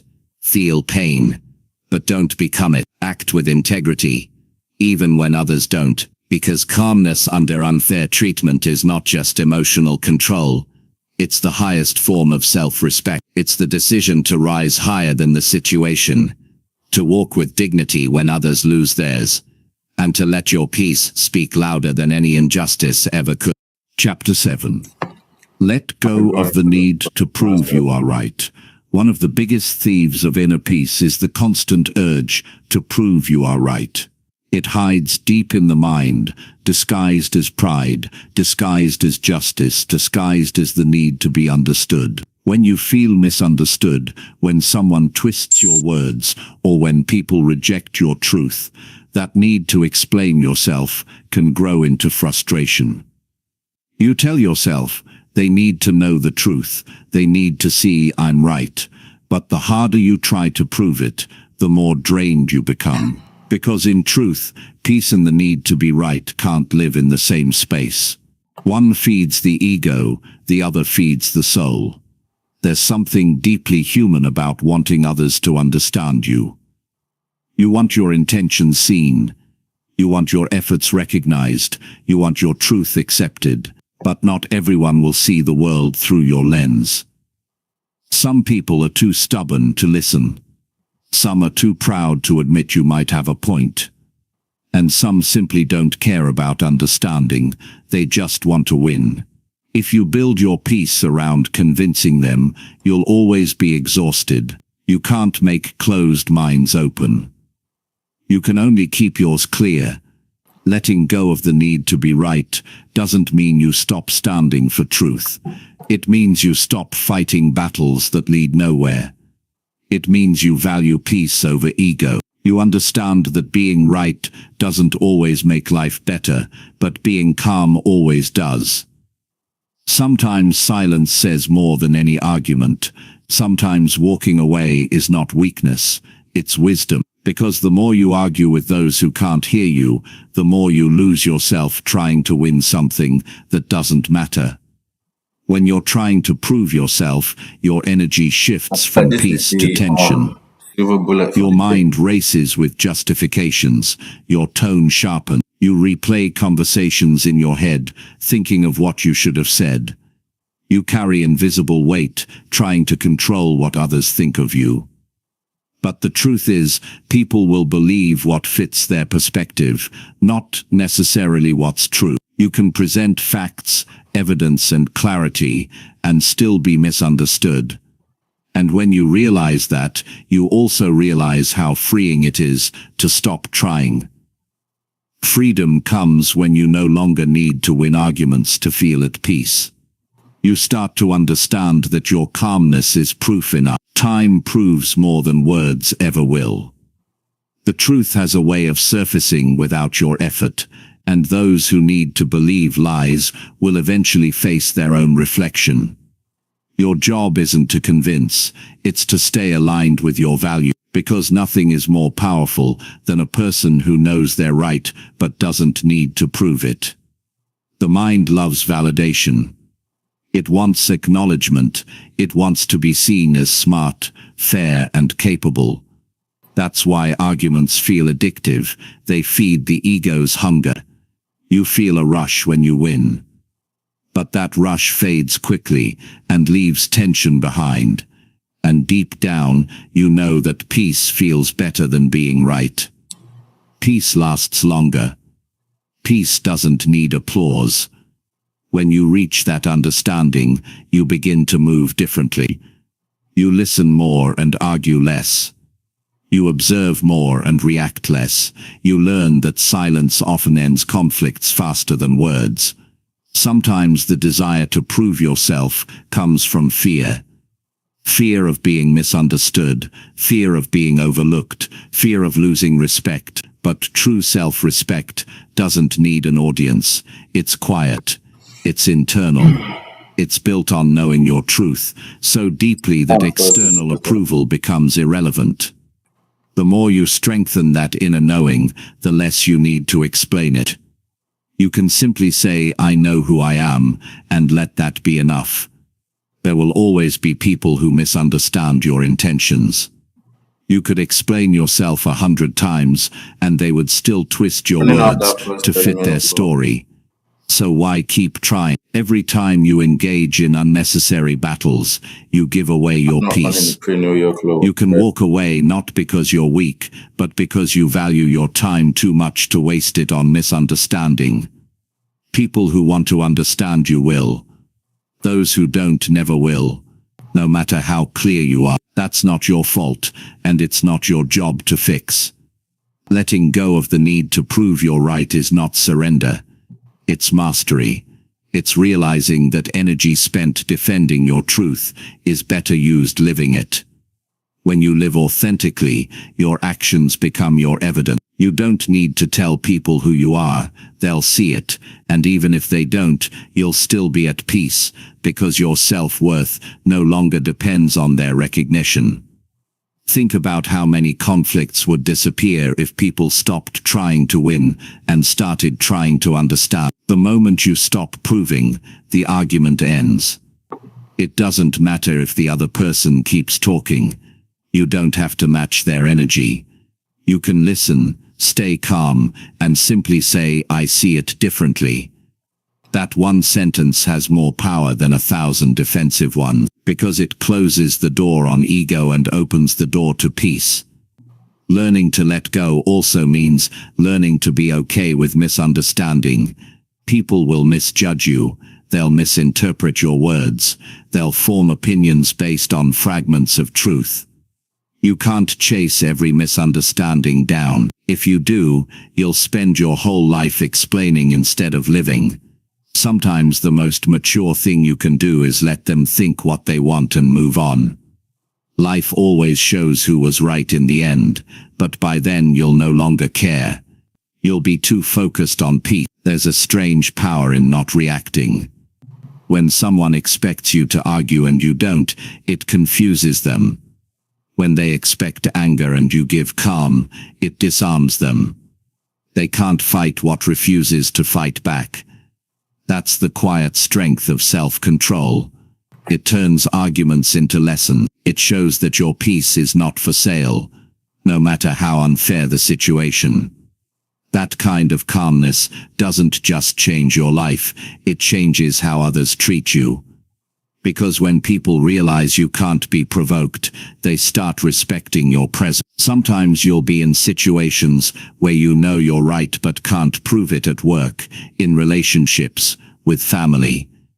In those moments, remember that truth doesn't need to shout. It survives in silence. It doesn't need defenders, it needs time. People who live with integrity will always find peace, eventually, even when misunderstood. Because integrity doesn't crumble under opinion, it stands firm on reality. Letting go of the need to be right also means accepting imperfection. You might not always have the full picture. You might be wrong sometimes, and that's okay. Growth doesn't come from being right, it comes from staying open. When you stop clinging to the idea of always knowing best, you become teachable. You start seeing different perspectives, you start learning from people instead of fighting them. That openness builds wisdom, and wisdom naturally replaces the ego's need to dominate. The ego thrives on comparison and competition. It wants to win every exchange, but the heart thrives on peace and understanding. When you train your mind to follow your heart, you begin to rise above ego battles. You start valuing inner balance over outer victory. You realize that no argument, no validation, no public acknowledgement can give you what self-awareness already gives you. The quiet confidence of knowing your truth. There's another reason why it's wise to let go of the need to prove you're right. People remember how you made them feel more than what you said. When you argue endlessly, they stop hearing your words and only feel your tension. But when you remain calm and grounded, they remember your presence. Your calm becomes the lesson. You teach not through debate, but through example. Letting go doesn't mean you stop speaking your truth when needed. It means you speak it once with clarity and then release the outcome. You don't repeat yourself to force understanding. You say your truth, and you let silence finish the sentence. If they listen, wonderful. If they don't, that's their choice. Either way, you keep your peace. Because once you've spoken your truth, your job is done. When you live this way, something beautiful happens. You become lighter. You stop replaying conversations in your mind. You stop overanalyzing people's opinions. You stop wasting energy trying to convince those committed to misunderstanding you. You start sleeping better, thinking clearer, and walking with quiet confidence. Your calmness becomes your proof. Your peace becomes your statement. The most peaceful people in the world are not those who are always right, they're the ones who no longer need to be. They've learned that rightness doesn't always equal happiness. You can win an argument and lose your peace. You can prove your point and still feel empty. But when you choose peace, you win something far greater. You win yourself. If you ever feel tempted to argue just to prove a point, ask yourself, what will this give me that peace cannot? Most times the answer is nothing. No argument is worth your inner balance. No opinion is worth your mental clarity. The moment you realize that, you'll start walking away from arguments with a calm smile instead of a restless heart. Your strength isn't shown in how loud you speak, it's shown in how little you need to defend. The more peaceful you become, the less you explain. You stop trying to prove you're right because you know the truth doesn't change based on who believes it. And the people meant to understand you will do so without force. Peaceful living is built on letting go of control, letting go of judgment, and especially letting go of the need to prove yourself. When you stop needing others to agree, you become free. You start living from authenticity instead of approval. You stop wasting energy on people who drain you, and you start giving that energy to growth, purpose, and joy. The more you practice this, the more powerful it becomes. You'll notice that your reactions slow down. Your tolerance increases. Your relationships improve because you no longer turn every disagreement into a competition. You start to enjoy listening more than speaking. You start to feel strength in restraint. You start to find peace in not having to win. The person who doesn't need to be right lives lighter. They move with ease because they no longer carry the weight of constant defense. They walk into discussions ready to understand, not to conquer. That kind of energy transforms everything it touches. It creates harmony, respect, and balance. So the next time someone challenges you, misunderstands you, or questions your truth, remember this: you don't have to prove anything. You already know who you are. You already know what's true. Your calmness will speak for you more clearly than any argument ever could. The need to be right is a cage. Peace is freedom. And when you finally choose peace, you realize you never needed to win to feel whole. You just needed to let go. Chapter 8. Replace judgment with curiosity. When people disappoint you. When someone disappoints you, your first instinct is often to judge. You feel let down, disrespected, or even betrayed. The mind rushes to make sense of it by labeling the other person selfish, careless, fake, inconsiderate. Judgment feels like protection. It gives you a sense of control when your trust is shaken. But what judgment really does is close the door to understanding. It builds a wall between you and others, between your pain and your peace. If you truly want to stay calm, no matter what, you must learn how to replace judgment with curiosity. When people disappoint you, that simple shift can turn anger into insight, resentment into wisdom, and hurt into understanding. Disappointment is not just about what others do. It's about the gap between your expectations and their actions. You thought they would show up and they didn't. You believed they would keep their promise and they failed. You assumed they cared as much as you did, and they didn't. That gap creates emotional pain, and in that pain, the mind seeks someone to blame. Judgment becomes a reflex. But curiosity, real, patient curiosity, turns that same moment into growth. Instead of asking, "How could they do this to me?" you start asking, "What might be going on with them?" That question doesn't excuse their behavior, but it helps you stay grounded instead of bitter. Curiosity is emotional intelligence in action. It doesn't mean you accept bad behavior. It means you understand that human beings are complicated. Everyone has reasons for what they do, even when those reasons don't justify the action. Maybe they acted out of fear. Maybe they were overwhelmed. Maybe they never learned how to communicate properly.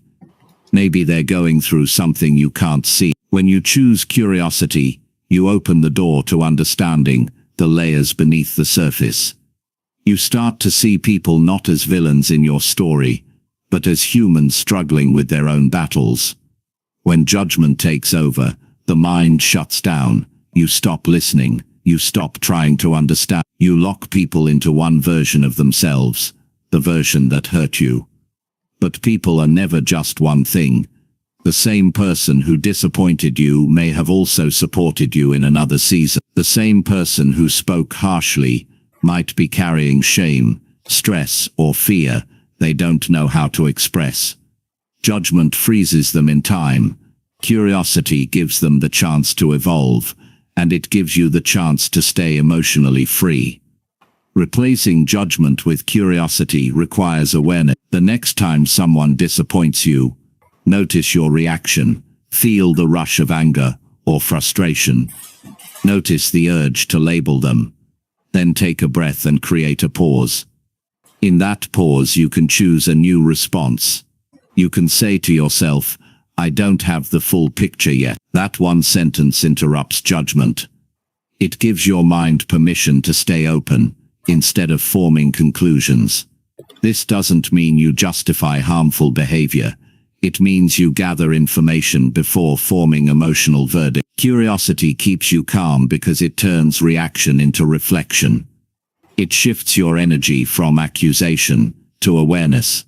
When you ask questions instead of making assumptions, you take back control of your emotion. For example, if a friend ignores your message, instead of saying, "They don't care," you can wonder, could they be struggling with something?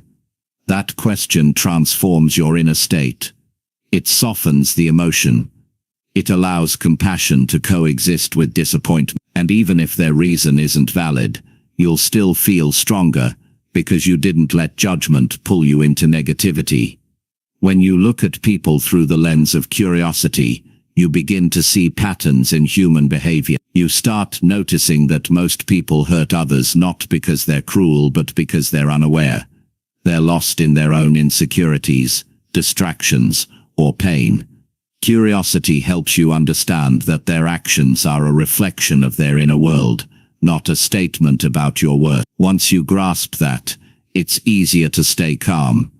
You stop taking things so personally. You realize that disappointment says more about the other person's capacity than about your value.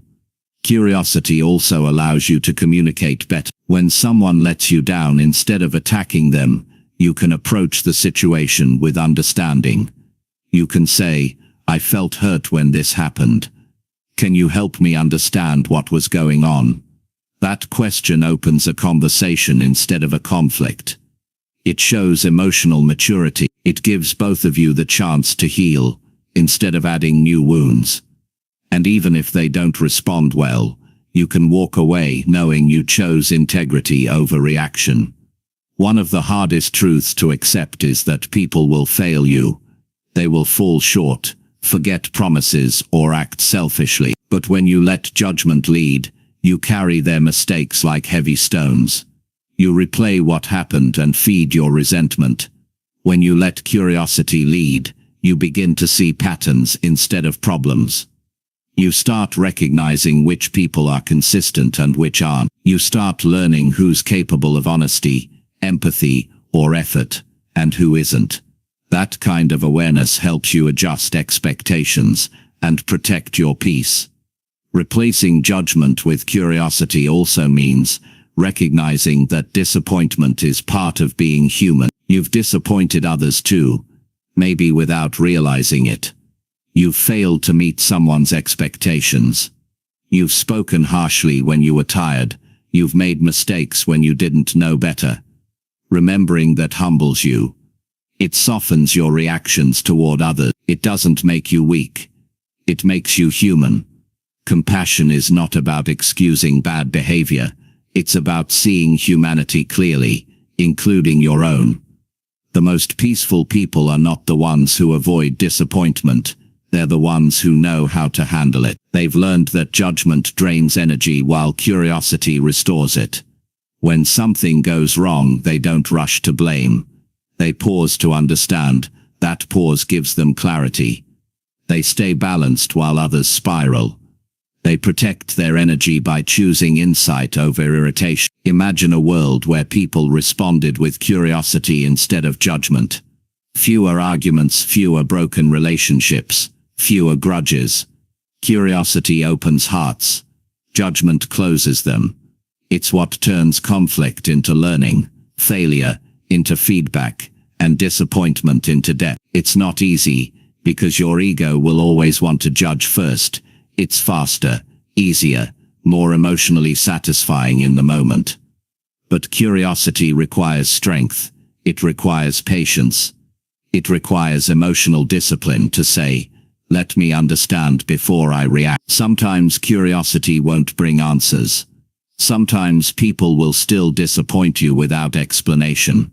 In those cases, curiosity helps you stay peaceful anyway. You can say to yourself, "I don't know why they acted that way, but I hope they find peace." That simple thought keeps your heart light. It keeps you from hardening. Because every time you choose curiosity over judgment, you protect your capacity to love. You stay open, not naive, but open enough to keep growing. Curiosity also helps you spot your own emotional triggers. When someone disappoints you, ask yourself, why does this bother me so much? Maybe their action touched an old wound. Maybe it reminded you of a past betrayal. Maybe it challenged your sense of control. That kind of self-inquiry is powerful. It turns disappointment into self-awareness. It helps you see that peace doesn't come from perfect people. It comes from emotional clarity. The next time someone fails to meet your expectations, observe your thoughts. Notice the story your mind creates about them. Notice how quickly it jumps to conclusion, then gently interrupt it with curiosity. Ask, what else could be true here? That question invites compassion. It doesn't mean you ignore what happened. It means you respond with awareness instead of assumption. Over time, this becomes a habit. Your first reaction softens, your patience deepens, your emotional strength grows. Curiosity is also the bridge between forgiveness and understanding. You can't truly forgive someone you still judge harshly, but when you start seeing them as a complex human being rather than just the source of your pain, forgiveness comes naturally. You realize that everyone is shaped by their experiences, their fears, their conditioning. That realization doesn't excuse them, but it helps you let go. It helps you move on without bitterness.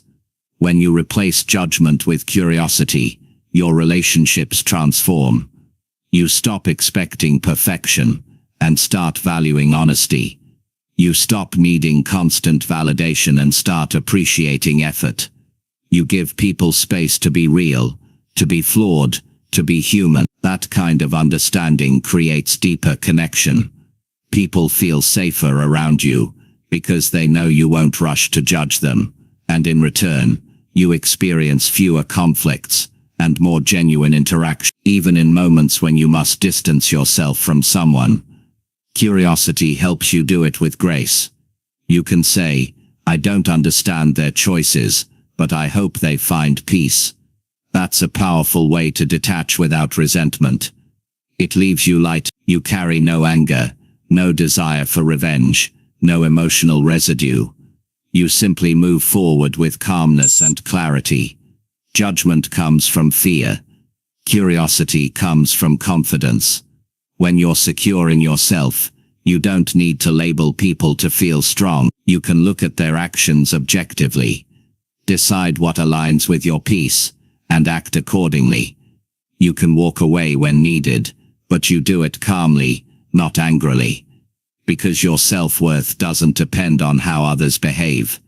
It depends on how you respond. The world will keep giving you chances to practice this. Coworkers who disappoint you, friends who let you down, family members who misunderstand you.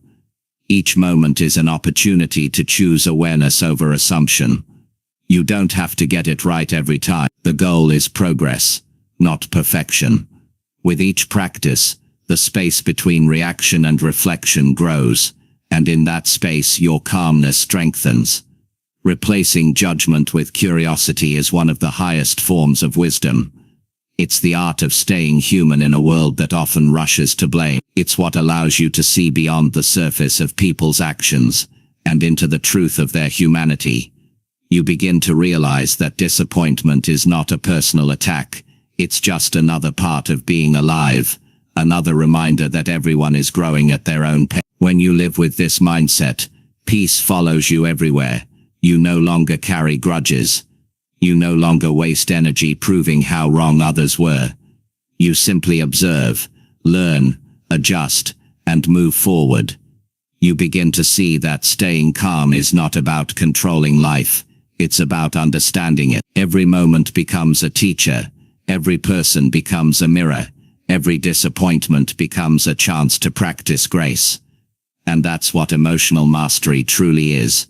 Not perfection, not detachment, but the steady practice of staying curious when it would be easier to judge. It's the quiet strength of saying, I choose to understand, when your mind screams, they were wrong. That's how you protect your peace. That's how you stay calm no matter what. That's how you grow beyond disappointment and live with a heart that remains open, clear and unshakably calm. Chapter 9. Develop emotional distance without losing your compassion. There comes a time in every person's life when they realize they cannot carry the weight of everyone else's emotions. They care deeply, they want to help, they want to make things better, but in the process, they begin to lose their peace. They absorb others' pain, take on their struggles, and confuse empathy with responsibility. This is where the concept of emotional distance becomes essential. Emotional distance is not coldness. It is not selfishness. It is wisdom. It's the ability to care without collapsing, to love without losing yourself, and to support others without drowning in their emotions. Developing emotional distance while keeping your compassion is one of the most valuable emotional skills you can ever learn. Emotional distance doesn't mean you stop feeling, it means you stop overfeeling. It's about understanding that you can be kind without being consumed. It's knowing that another person's sadness, anger, or chaos doesn't have to become your own. Too many people mistake emotional involvement for emotional connection. They believe that to show care, they must suffer alongside others. But empathy doesn't require shared suffering. It requires presence, understanding, and clarity. You can offer light without burning yourself out. When someone you love is in pain, your first instinct might be to fix it. You want to take away their hurt, solve their problems, or make them happy again. But that's often not your role. Sometimes people need to walk through their own experiences to grow. If you step in too soon, you rob them of the lesson life is trying to teach. Emotional distance helps you respect that boundary. It allows you to say, I care deeply, but I cannot live this for you. That's compassion in its healthiest form, support without control. A calm mind understands that being emotionally attached to everyone's pain leads to exhaustion. You begin to feel responsible for outcomes that aren't yours. You carry stress that doesn't belong to you. You lose focus on your own peace. Emotional distance reminds you that you can witness someone's suffering and still remain grounded in your own stability. You can stand beside them without falling apart. You can care deeply without breaking down. People often confuse compassion with absorption. True compassion is not about absorbing another person's pain. It's about offering strength from a place of balance. If two people are drowning and one jumps in to save the other without knowing how to swim, both will go under. But if one stays on the surface, calm and focused, they can actually help. The same rule applies emotionally. When you keep your balance, you become a source of stability for others. Your peace helps them find theirs. To build emotional distance, you must first become aware of your emotional boundaries. Ask yourself, where does my responsibility end and theirs begin? You can listen, you can guide, you can empathize, but you cannot control how others think, feel, or act. Once you understand that, you stop personalizing their pain. You stop feeling guilty for things outside your control. You begin to focus on what you can actually do. Show kindness, offer patience, provide space, and then you let life do the rest. Emotional distance also teaches you how to detach from emotional chaos. Not every argument needs your energy. Not every sad story requires your tears. You don't need to carry every problem that enters your life. Sometimes you just need to listen and understand. There's a difference between empathy and entanglement. Empathy says, I understand how you feel. Entanglement says, I feel it with you and now I'm sinking too. One helps, the other harms. The emotionally intelligent person learns to choose empathy over entanglement. When you start practicing emotional distance, guilt may show up. You might think, if I don't feel their pain, I'm heartless. But that's not true. In fact, it's the opposite. People who have emotional distance are often the most compassionate because they don't let emotional overload make them impatient or resentful. When you're constantly drained, you start to lose the ability to care effectively.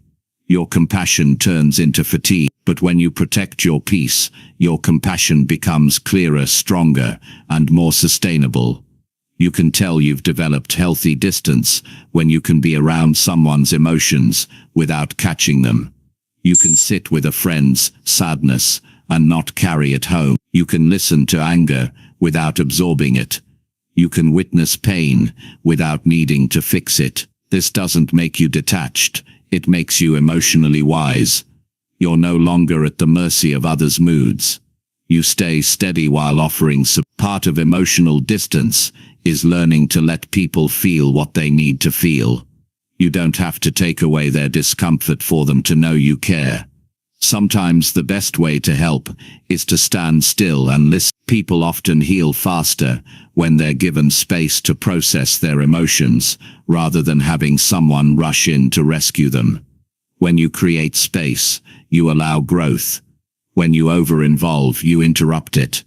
It also helps to remind yourself that everyone has their own journey. Some lessons can't be taught.